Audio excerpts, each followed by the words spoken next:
Teheraan humni niikuleeraa ishee marii keessaa akka ba'e beeksiste. Mariin USA fi Iraan gidduu jiru deebi'ee eegaluuf rakkateera. Tiraamp yaalii ajjeechaa isaan irratti raawwateen booda Iraan guyyaa 3 keessatti harka kennachiifna jechuun dhaadateera. Kana booda marii yoo barbaadan nuuf bilbiluu danda'u, nuti kaardii hedduu qabannee jirra jechuun ibsaniiru.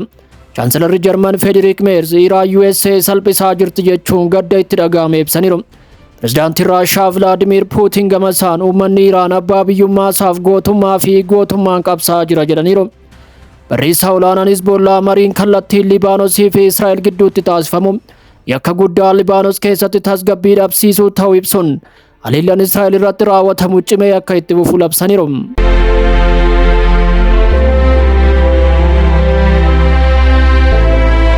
Teheraan piroopozaala haaraa dhiyeessite keessatti waliigaltee humna niikuleeraa daangessuu fedhii akka hin qabne mirkaneessite. Teheraan kana booda Ameerikaa waliigaltee sagantaa niikuleeraa ishee irratti daangaa kaa'uu of keessaa qabu fudhadhu jechuun dhaabbanni oduu Taasniim gabaaseera. Teheraan kana mannaa dhimma Strait of Hormuz qoqqobbii salphisuu beenyaa miidhaa ga'eef ugura humna galaanaa Ameerikaa kaasuu dabalatee marii waraana kana xumuruuf kaayyeeffate irratti kan xiyyeeffatu ta'uu ibseera. Maddeen Iraan akka jedhanitti dhimmi niikuleeraa booda yookiin waliigaltee addaatiin ilaalamuu danda'a jechuun yaa ta'u malee mariin amma Paakistaan giddu galeessa godhate irratti mata duree akka hin taane ibsaniiru. Kana malees Ameerikaan yaada kana fudhachuu yoo didde waraana filachuu akka dandeessus hubachiisaniiru. Iraan Paakistaan dantaa Tiraamp tajaajilti jechuun simatteetti. Paakistaan ollaa gaarii fi michuu gaarii Iraan yoo taatu garuu yeroo hunda dantaa Tiraamp yaada keessa waan galchituuf mariidhaaf gidduu seentuu mijooftuu miti. Akkasumas gidduu seenuuf amanamummaa barbaachisu hin qabdu jechuun dubbi himaan koree nageenyaa biyyaalessaa Iraan Ibraahim Riizaayii barreeffama X irratti maxxansanii hubachiisaniiru. Argaachiin daawwannaa gara Paakistaan taasiseen ergaa sarara diimaa of keessaa qabu gara USA'tti akka darbu godheera. Ministeerri dhimma alaa Iraan Abbaas Argaachii karaa Paakistaanin gaafii Ameerikaan Teheraan irratti waliigaluuf fedhii hin qabne ilaalchisee ergaa Ameerikaaf dabarsan jedhameera. Ergaawwan kun dhimma niikuleeraa fi Strait of Hormuz dabalatee sarara diimaa Riippaabilika Islaamaa tokko tokkoon kan wal qabatudha jechuun dhaabbanni oduu Faarsi gabaaseera. Maddeen amanamoo ta'an akka ibsanitti Argaachii sarara diimaa biyyattiif dirqama dippiloomaasii ministeera dhimma alaa keessatti cimsanii dubbataniiru. Ergaawwan dabarfaman marii waliin kan wal qabataniif haala naannoo qulqulleessuuf Iraan akka jalqabbii taasifteetti ilaalamas jedhameera. Abbaas Argaachii daawwannaa isaanii Paakistaan xumuruun gara Raashiyaa imaluun isaanis dhaga'ameera. Raashiyaatti ambaasaadarri Iraan Kaazim Jaalaalii akka jedhanitti Abbaas Argaachii pireezidaantii Vladimir Putin wal arganiiru. Xiyyeeffannaa marii kanaa haala yeroo ammaa dhukaasa dhaabuuf dhimmoota ijoo naannichaa irratti kan xiyyeeffatu ta'a jechuunis ibsaniiru. Pireezidaantiin Raashiyaa Vladimir Putin gama isaan uummanni Iraan abbaa biyyummaa isaaf gootummaa fi ciminaan qabsaa'aa jira jechuun ibsaniiru.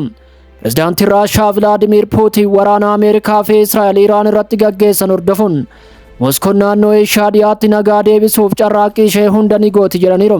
Putin kana kan dubbatan guyyaa irraa yeroo ministeera haajii alaa Iraan Abbaas Argaachii waliin walgahii taasisanitti akka ta'es ibsameera.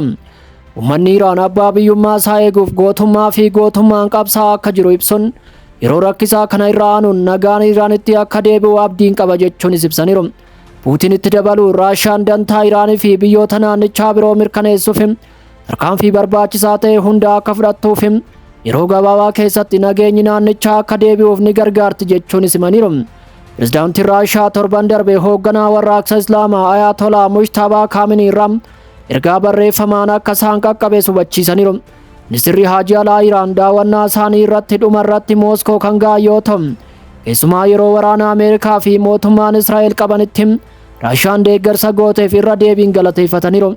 Argaachi fedhii guddaa Ameerikaan qabdus maricha akka kuffise ibsaniiru. Gama biraan eegdonni warraaqsaa Iraan lola Libaanos keessatti gaggeeffamaa jiru irratti Hizbollaa akka deeggaran waadaa galaniiru. Ajajaan raayyaa Quddus Foorsi eegdota warraaqsaa Ismaa'eel Qaanaahim walitti hidhamiinsa diddaa keessa jiru yeroo kamiyyuu caalaa cimaa ta'uuf xiyyeeffannaan Hizbollaa fi qaamolee diddaa biroo deeggaruu irratti kutannoon akka jiru ibsaniiru jechuun Aljaziiraan gabaaseera. Kana malees barreessaa olaanaan Hizbollaa mariin kallattiin Libaanosii fi Israa'el gidduutti taasifamu yakka guddaa Libaanos keessatti tasgabbii dhabsiisuu jechuun ibsaniiru. Nahiim Qaasim mootummaan Libaanos marii Israa'el waliin taasisaa jiru qeequun adeemsi isaan keessa jiran Libaanos kan miidhu ta'uu ibsaniiru.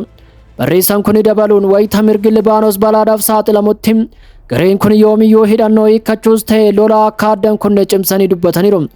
Libaanos dhiyeenya kana waggaa 30 oliif yeroo jalqabaaf Israa'el waliin kallattii mari'atteetti.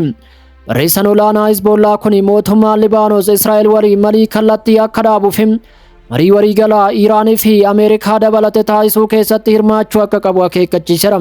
Nahiim Qaasim karoora hidhannoo hiikkachuu Hizbollaa akka malee qeequun meeshaa waraanaa diddaa weeraraan hidhameef jiraachuu keenya murteessaa ta'e gonkumaa hin hiikkannu jechuun eekameera. Aangoonni Libaanos akka jedhanitti Israa'el osoo dhukaasa dhaabuun walii galamee jiru haleellaa raawwachuun namoota hedduu ajjeefteetti. Ministeerri fayyaa Libaanos haleellaa Israa'el guyyaa irraa raawwatteen daa'imman 2 fi dubartoota 2 dabalatee namoota 14 ajjeesuu akkasumas 37 madeessuu ibseera. Sana dura humni waraanaa Israa'el gandoota kibba Libaanos hedduu keessatti jiraattonni akka ba'an akeekkachiisee ture. Waraanni Israa'el kutaalee kibba Libaanos keessatti iddoowwan buufata Hizbollaa irratti haleellaa banuu himeera. Hizbollaan iddoowwan kunneen irraa haleellaa diroonii raawwachuun loltuu Israa'el tokko ajjeesuu fi 6 madeessuus humni waraanaa Israa'el ibseera. Kanaan alattis Hizbollaan dirooniiwwan 3 gara daangaa Israa'elitti dhukaasuu waraanni Israa'el dabalee ibseera. Biyyoonni lameen Israa'elii fi Libaanos waliigaltee dhukaasa dhaabuu eebila 16 godhameef eegasii torbee 3 dheereffame sarbuun walaleeluu itti fufaniiru. Tiraamp gamasaan waraanni yeroo dhiyootti olaantummaa Ameerikaatiin akka xumuramu ibseera. Waraanni Iraan waliin taasifamu yeroo dhiyootti ni xumurama jechuun ifatti injifannoon keenya mirkanaa'uuf jira jechuun ibse.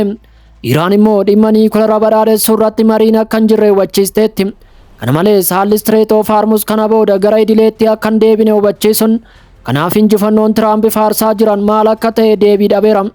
Itti aanaan afyaa'ii paarlaamaa Iraan Alii Naaqzaadii dhaabbata oduu meeriitti akka himanitti karaa kamiinuu Strait of Hormuz gara haala duraan tureetti hin deebi'u jedhaniiru. Chaanselarri Jarman Friedrich Merz Iraan USA salphisaa jirti jechuun gadda itti dhaga'ame ibsaniiru. Chaanselarri Jarman guyyaa irraa ibsa kennaniin hooggansi Iraan Ameerikaa salphisuu fi qondaalonni Ameerikaa gara Paakistaan imalchiisuun booda bu'aa tokko malee akka deebi'an taasisaa jiru jechuun himateera. Kunis wallabdee kanarratti ceephoo hin baratamne uumeera jechuun himaniiru. Merz dabaluun Ameerikaa waraana Iraan keessatti tooftaa akkamii hordofaa akka jirtu naaf hin galle jechuunis dabalaniiru. Yaada Waashingtanii fi michoota ishee neetoo gidduutti qoqqoodinsi gadi fagoon akka jirus hubachiisaniiru. Iraanonni marii irratti ogummaa guddaa akka qabaniifadha jechuun irra caalaa mari'achuu dhiisuu irratti ogummaa guddaa qabu jechuunis ibseera. Ameerikaanonni gara Islaamabaad akka imalan gochuun booda bu'aa tokko malee akka deebi'an taasisanii jiru jechuunis himateera. Sabni guutuun hooggansa Iraan keessumaa eegdota warraaqsaa jedhaman kanaan salphifamaa jira jechuun kanaaf wanti kun dafee akka xumuramu abdiin qaba jechuun dabalaniiru. Pireezidaantiin Ameerikaa Doonaald Tiraamp michoonni neetoo yeroo wallabdee kanaatti gargaaruu dhabuu isaanii cimsanii qeeqaniiru. Merz Ameerikaa fi Israa'el gurraandhala 28 Iraan haleeluu osoo hin jalqabin dura Jarmanii fi Ameerikaa akka mariisisnes ibsaniiru. Boodas Iraan irratti shakkii akka qaban kallattiin Tiraampiif dabarsuu isaanii dabaluun ibsaniiru.